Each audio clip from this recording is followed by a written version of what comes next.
Et c'est l'heure de la revue de presse des hebdos avec Hélène Frade. Bonjour Hélène. Bonjour Pauline. On va commencer avec le Nouvel Obs qui livre cette semaine des extraits du livre campagne de François Hollande, un livre intitulé « Changer de destin ». On l'aura compris, le candidat socialiste continue d'afficher sa différence avec Nicolas Sarkozy en prenant une présidence en rupture avec le quinquennat qui s'achève. C'est bien joli tout ça, me direz-vous, mais qu'y a-t-il exactement dans ce livre?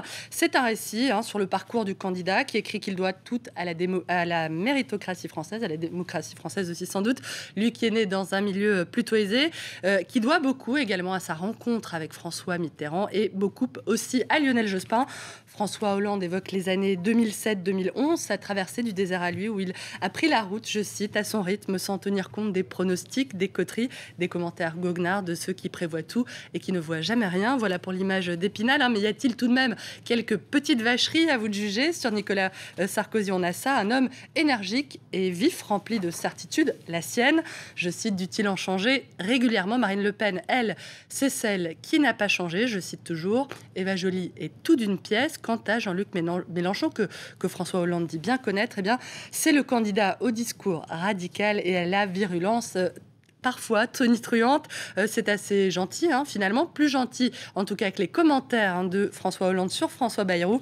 Le candidat socialiste commence par se moquer gentiment du Béarnais en le traitant d'intrépide chevalier de la petite escouade centriste, avant de se dire saisi par la peur du vide à la lecture de son projet, puis de pointer l'ambiguïté du centriste qui confine au calcul, je cite, et d'asséner: un centriste assis entre deux chaises ira toujours moins loin qu'un socialiste qui marche. Fin de citation. Au moins c'est clair.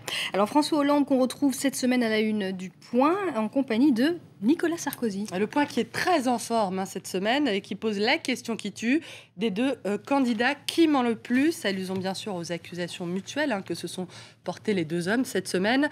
François Hollande, Nicolas Sarkozy, mais aussi Jean-Luc Mélenchon, Marine Le Pen, François Bayrou et Dominique de Villepin qui sont à la une cette fois de l'Express, qui propose cette semaine une enquête sur leurs revenus et leur patrimoine. D'après le magazine, Nicolas Sarkozy serait passé de 2,1 millions d'euros en 2007 à 2,3 millions d'euros en 2012. Le président qui va détailler au printemps la composition exacte de ce patrimoine et qui est soumis, apprend-on, à l'ISF. François Hollande, lui, ne l'est pas. Et on apprend également qu'il a gardé la villa de Mougins qu'il avait achetée avec Ségolène Royal, un bien estimé, Pauline, à 800 000 euros. Coquette somme. L'Express a noté qui propose aussi cette semaine une autre enquête, un sondage sur la façon dont les étrangers voient la France. Et la bonne nouvelle, c'est que la Côte d'Amour de la France reste forte partout dans le monde, et y compris d'ailleurs dans les pays lointains qui ne nous connaissent pas bien.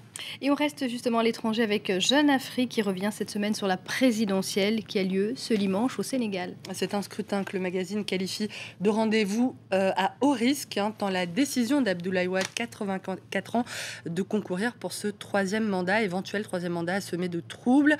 C'est une nouvelle candidature, on le rappelle, que l'opposition sénégalaise a qualifié de coup d'État constitutionnel. Sans transition, bien sûr, je vous propose de jeter un cil à la une de Courrier International avec le visage fort amène de Kim Jong-un. Courrier International se demande s'il sera l'homme qui mettra enfin un terme à la guerre froide. Tout serait en place pour que le dialogue reprenne entre les deux Corées. Mais la vieille garde nord-coréenne lui laissera-t-elle les mains libres? C'est toute la question.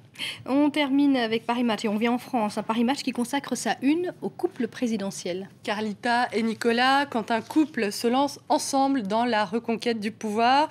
Voilà pour le chapitre pipolisation de la vie politique.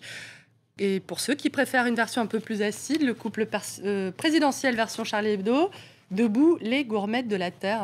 Charlie Hebdo qui ironise sur les appels au peuple de Nicolas Sarkozy. C'est sûr que c'est différent. Merci beaucoup Hélène. Restez sur France 24 tout de suite. D'autres informations.